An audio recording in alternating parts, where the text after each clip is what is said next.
Welcome back to Colorado and Company. Dog Medicine explores the unbreakable bond between one woman and the beloved dog that she says saved her from herself. Author Julie Barton is here to talk about her book and how her dog helped her face and fight the depression, the darkness of depression. Good to see you. Thank you for being here. Thank you for having me. This is such a serious topic, so I'm so glad you decided to stop by the Colorado and Company set to talk about it. You said it all started in your 20s when you were living in New York. Take us back to that time.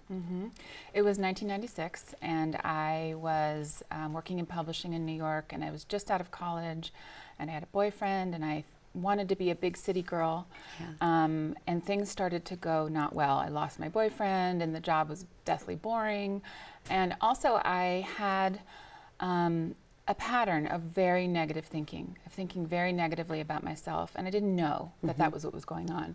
And one day I came home from work and I collapsed on my kitchen floor, and I couldn't get up. And I was crying and sleeping and crying, and I called my mom and I said, "Mom, something happened. I had a breakdown." And she said, "I'm getting in the car. I'll get you. I'll be there in 9 hours." She drove from Central Ohio to New York and took me home. So you moved back to Ohio with your mom, and you decided to adopt a dog. Why? I did.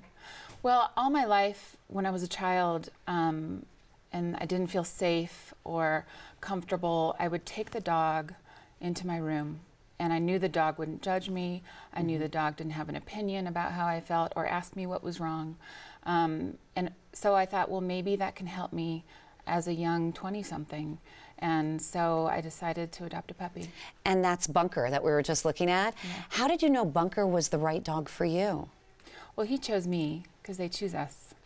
What do you mean by that? Well, I went to, well, first I got a book about how to choose your puppy, and I chose that. I decided I wanted a golden retriever, and we went to 2 farms in rural Ohio. In the first farm there was a litter, but it wasn't the one. There wasn't. He wasn't there. And the second farm we went to, I got out of the car, and there were 3 more puppies left, and they were all running around. And he stopped, walked up to me, sat at my feet, and looked straight up at me as if he was saying, "I've been waiting for you." Wow, And so then you I picked him knew up. that's how he chose no you. question, no question. Can you just point out a moment in life where Bunker actually helped you Yes. to take you out of that darkness Yes. from depression? Yes.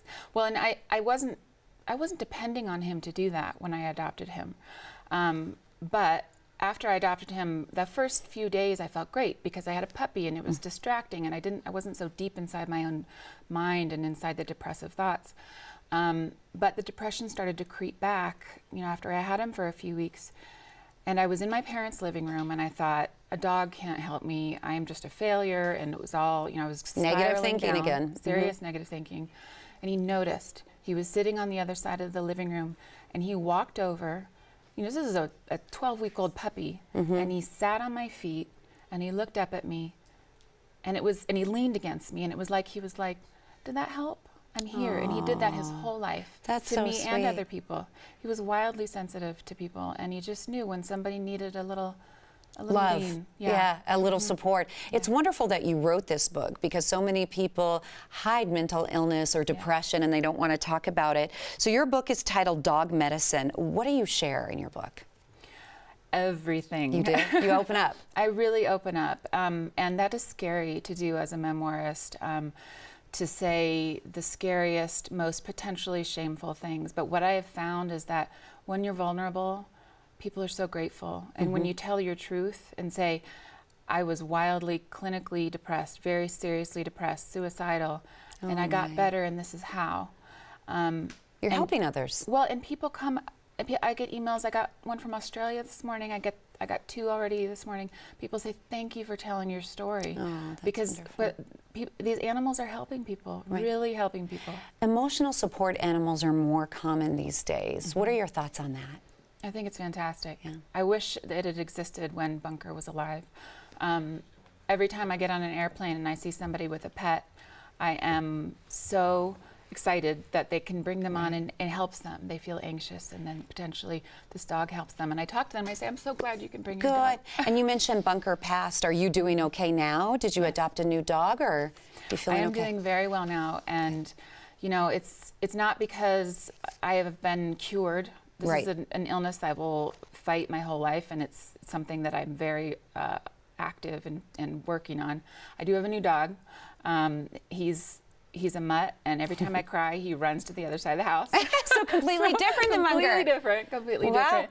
But Bunker taught me so much. I carry it with me, and I'm trying to spread it to the world. That's wonderful. Well, thank you so much. Thank you, Denise. Yes, such important information. You can buy Julie Barton's book, Dog Medicine, How My Dog Saved Me from Myself, at bookstores and online booksellers. Meet Julie tonight at the Tattered Cover Bookstore in Aspen Grove. The event starts at 7 p.m. Please follow Julie and learn more about her on her website. Go to buyjuliebarton.com. That's byjuliebarton.com.